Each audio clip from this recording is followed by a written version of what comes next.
Part 2, Chapter 2 of 20,000 Leagues Under the Sea, An Underwater Tour of the World by Jules Verne. Recording by Michelle Fry, Baton Rouge, Louisiana. Chapter 2, A New Proposition from Captain Nemo. On January 28, in latitude 9 degrees 4 minutes north, when the Nautilus returned at noon to the surface of the sea, it lay in sight of land some 8 miles to the west. Right off, I observed a cluster of mountains about 2,000 feet high, whose shapes were very whimsically sculpted.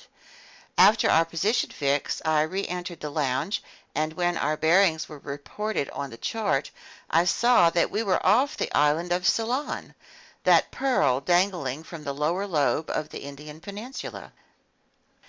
I went looking in the library for a book about this island, one of the most fertile in the world. Sure enough, I found a volume entitled Ceylon and the Cingalese by H. C. Sir, Esquire. Re-entering the lounge, I first noted the bearings of Ceylon, on which antiquity lavished so many different names. It was located between latitude 5 degrees 55 minutes and 9 degrees 49 minutes north, and between longitude 79 degrees 42 minutes and 82 degrees 4 minutes east of the meridian of Greenwich.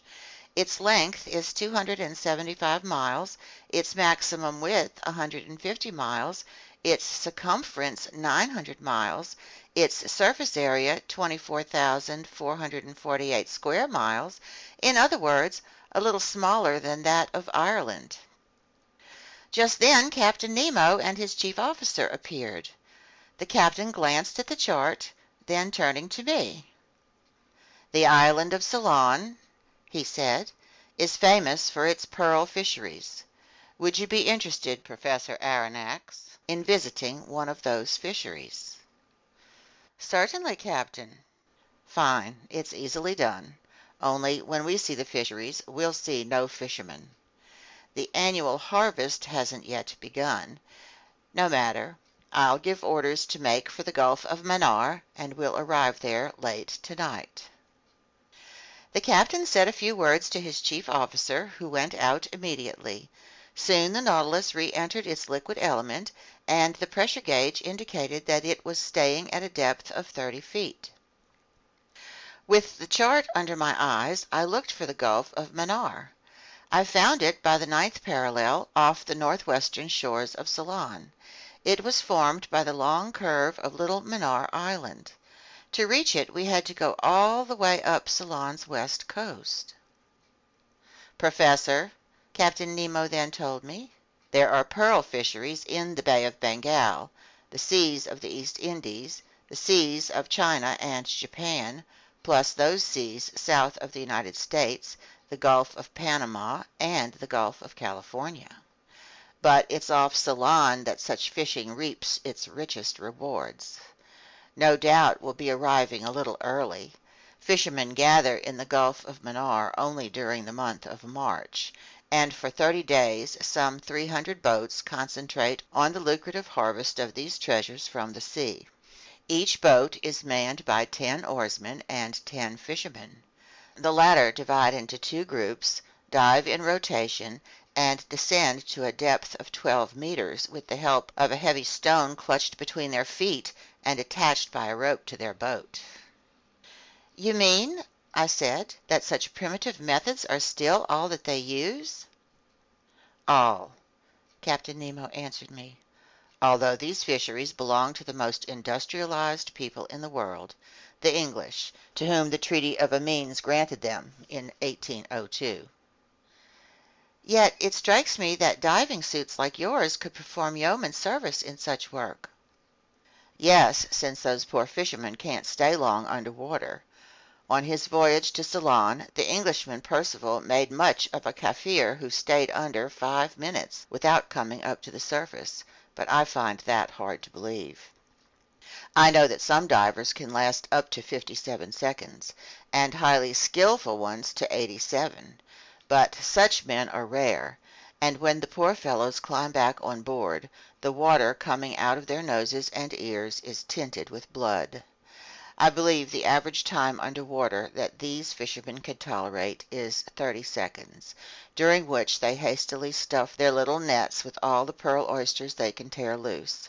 But these fishermen generally don't live to advanced age. Their vision weakens, ulcers break out on their eyes, sores form on their bodies, and some are even stricken with apoplexy on the ocean floor. Yes, I said, it's a sad occupation, and one that exists only to gratify the whims of fashion. But tell me, Captain, how many oysters can a boat fish up in a workday? About 40,000 to 50,000. It's even said that in 1814, when the English government went fishing on its own behalf, its divers worked just 20 days and brought up 76 million oysters. At least, I asked, the fishermen are well paid, aren't they? Hardly, Professor. In Panama they make just $1 per week. In most places they earn only a penny for each oyster that has a pearl, and they bring up so many that have none. Only 1 penny to those poor people who make their employers rich? That's atrocious. On that note, Professor, Captain Nemo told me, you and your companions will visit the Manar oyster bank, and if by chance some eager fisherman arrives early, well, we can watch him at work. That suits me, Captain. By the way, Professor Aronnax, you aren't afraid of sharks, are you? Sharks! I exclaimed. This struck me as a pretty needless question, to say the least. Well, Captain Nemo went on, I admit, Captain, I'm not yet on very familiar terms with that genus of fish. We're used to them, the rest of us, Captain Nemo answered, and in time you will be too. Anyhow, we'll be armed, and on our way we might hunt a man-eater or two. It's a fascinating sport. So, Professor, I'll see you tomorrow, bright and early. This said in a carefree tone, Captain Nemo left the lounge. If you're invited to hunt bears in the Swiss mountains, you might say, "Oh, good, I get to go bear hunting tomorrow." If you're invited to hunt lions on the Atlas plains or tigers in the jungles of India, you might say, "Ha, now's my chance to hunt lions and tigers." But if you're invited to hunt sharks in their native element, you might want to think it over before accepting. As for me, I passed a hand over my brow, where beads of cold sweat were busy forming. Let's think this over, I said to myself, and let's take our time. Hunting otters in underwater forests, as we did in the forests of Crespo Island, is an acceptable activity. But to roam the bottom of the sea when you're almost certain to meet man-eaters in the neighborhood, that's another story. I know that in certain countries, particularly the Andaman Islands, Negroes don't hesitate to attack sharks, dagger in one hand and noose in the other. But I also know that many who face those fearsome animals don't come back alive. Besides, I'm not a Negro, and even if I were a Negro, in this instance I don't think a little hesitation on my part would be out of place. And there I was, fantasizing about sharks, envisioning huge jaws armed with multiple rows of teeth and capable of cutting a man in half. I could already feel a definite pain around my pelvic girdle. And how I resented the offhand manner in which the captain had extended his deplorable invitation. You would have thought it was an issue of going into the woods on some harmless fox hunt. Thank heavens, I said to myself, Conseil will never want to come along, and that'll be my excuse for not going with the captain. As for Ned Land, I admit I felt less confident of his wisdom. Danger, however great, held a perennial attraction for his aggressive nature. I went back to reading Sirr's book, but I leafed through it mechanically. Between the lines I kept seeing fearsome, wide-open jaws. Just then Conseil and the Canadian entered with a calm, even gleeful air. Little did they know what was waiting for them. "Egad, sir," Ned Land told me, "your Captain Nemo, the devil take him, has just made us a very pleasant proposition."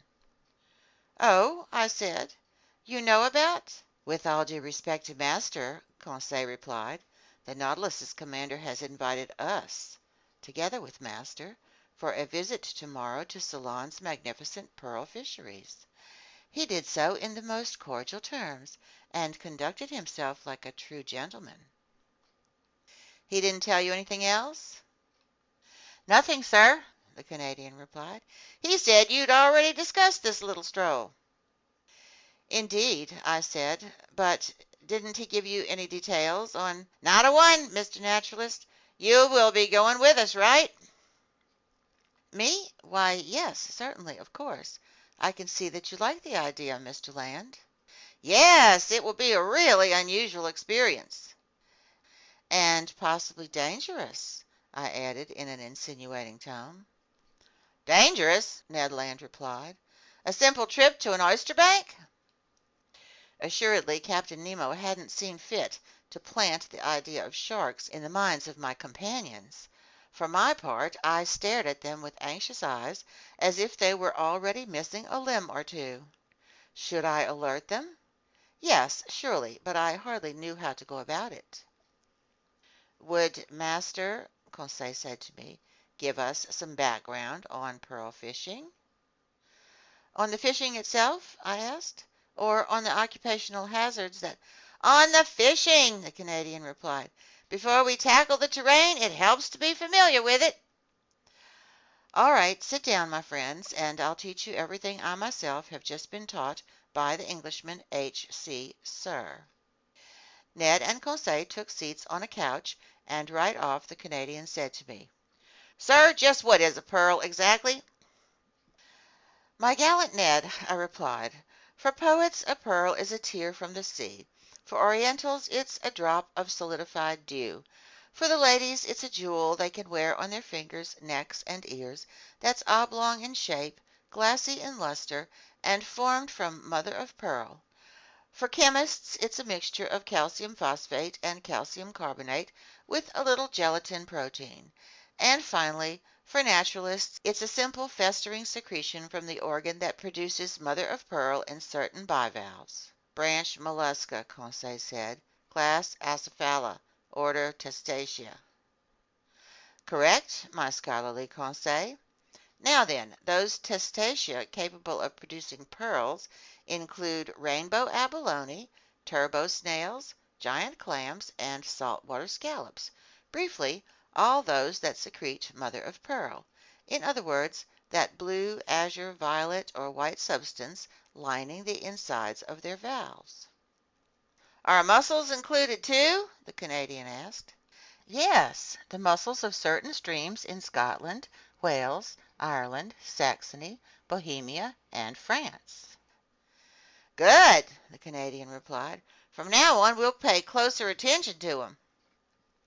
But, I went on, for secreting pearls, the ideal mollusk is the pearl oyster Meleagrina margartifera, that valuable shellfish. Pearls result simply from mother of pearl solidifying into a globular shape. Either they stick on the oyster's shell, or they become embedded in the creature's folds. On the valves a pearl sticks fast, on the flesh it lies loose, but its nucleus is always some small hard object, say a sterile egg or a grain of sand, around which the mother of pearl is deposited in thin concentric layers over several years in succession. Can one find several pearls in the same oyster? Conseil asked. Yes, my boy. There are some shellfish that turn into real jewel coffers. They even mention one oyster, about which I remain dubious, that supposedly contained at least 150 sharks. 150 sharks? Ned Land yelped. Oh, did I say sharks? I exclaimed hastily. I meant 150 pearls. Sharks wouldn't make sense. Indeed, Conseil said. But will Master now tell us how one goes about extracting these pearls? One proceeds in several ways, and often when pearls stick to the valves, fishermen even pull them loose with pliers. But usually the shellfish are spread out on mats made from the esparto grass that covers the beaches. Thus they die in the open air, and by the end of 10 days they've rotted sufficiently. Next, they're immersed in huge tanks of salt water. Then they're opened up and washed. At this point, the sorters begin their twofold task. First, they remove the layers of mother of pearl, which are known in the industry by the names legitimate silver, bastard white, or bastard black, and these are shipped out in cases weighing 125 to 150 kilograms. Then they remove the oyster's meaty tissue, boil it, and finally strain it, in order to extract even the smallest pearls. Do the prices of these pearls differ depending on their size? Conseil asked. Not only on their size, I replied, but also according to their shape, their water, in other words, their color, and their orient, in other words, that dappled, shimmering glow that makes them so delightful to the eye. The finest pearls are called virgin pearls or paragons. They form in isolation within the mollusk's tissue.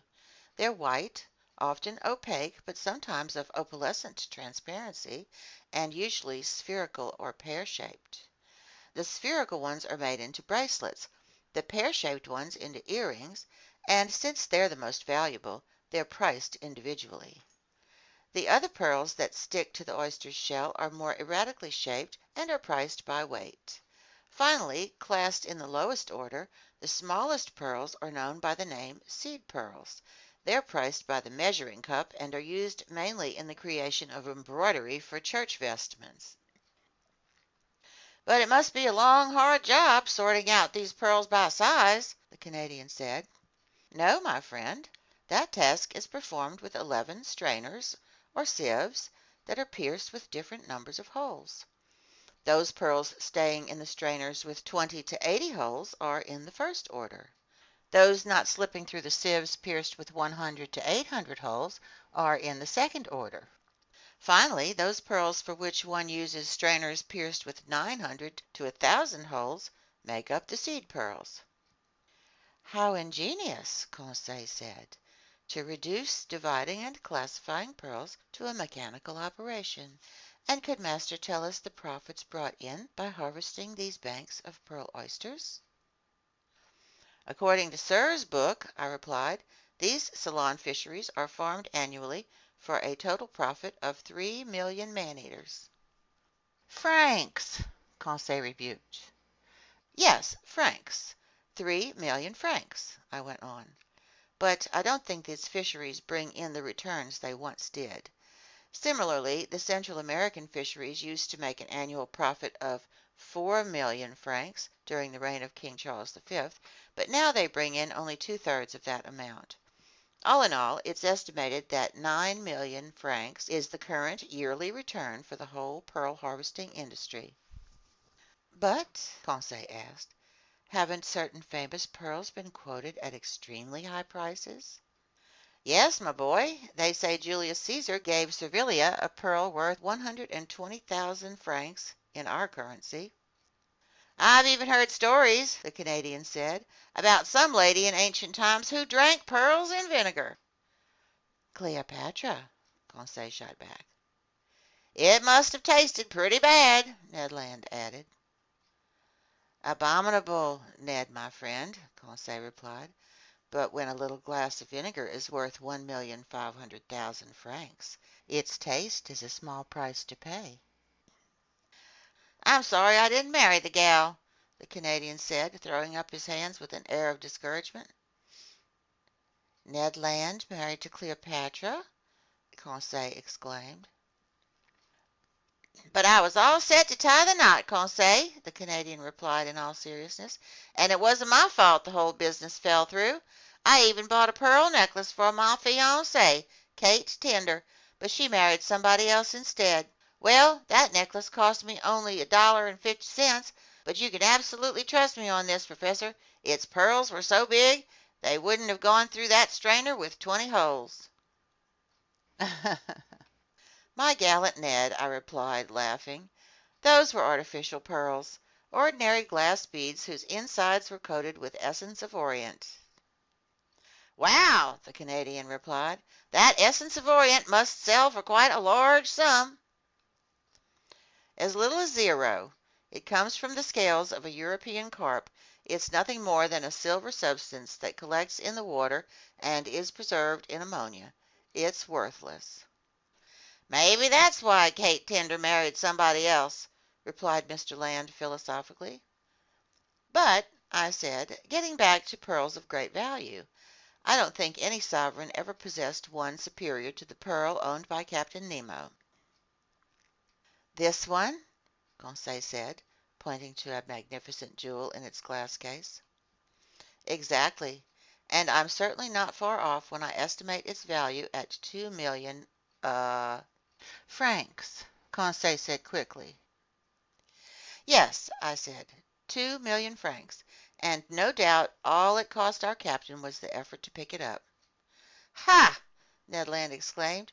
"During our stroll tomorrow, who says we won't run into one just like it?" "Bah!" Conseil put in. "And why not?" "What good would a pearl worth millions do us here on the Nautilus?" "Here, no," Ned Land said, "but elsewhere." "Oh, elsewhere," Conseil put in, shaking his head. "In fact," I said, "Mr. Land is right, and if we ever brought back to Europe or America a pearl worth millions, it would make the story of our adventures more authentic and much more rewarding." "That's how I see it," the Canadian said. "But," said Conseil, who perpetually returned to the didactic side of things, "is this pearl fishing ever dangerous?" "No," I replied quickly, "especially if one takes certain precautions." "What risks would you run in a job like that?" Ned Land said. "Swallowing a few gulps of salt water?" "Whatever you say, Ned." Then, trying to imitate Captain Nemo's carefree tone, I asked, "By the way, gallant Ned, are you afraid of sharks?" "Me?" the Canadian replied. "I'm a professional harpooner. It's my job to make a mockery of them." "It isn't an issue," I said, "of fishing for them with a swivel hook, hoisting them onto the deck of a ship, chopping off the tail with a sweep of the axe, opening the belly, ripping out the heart, and tossing it into the sea." "So it's an issue of—" "Huh?" "Yes, precisely." "In the water?" "In the water." "Ye gods, just give me a good harpoon. You see, sir, these sharks are badly designed. They have to roll their bellies over to snap you up, and in the meantime—" Ned Land had a way of pronouncing the word snap that sent chills down the spine. "Well, how about you, Conseil? What are your feelings about these man-eaters?" "Me?" Conseil said. "I'm afraid I must be frank with master." Good for you, I thought. "If master faces these sharks," Conseil said, "I think his loyal manservant should face them with him." End of chapter 2.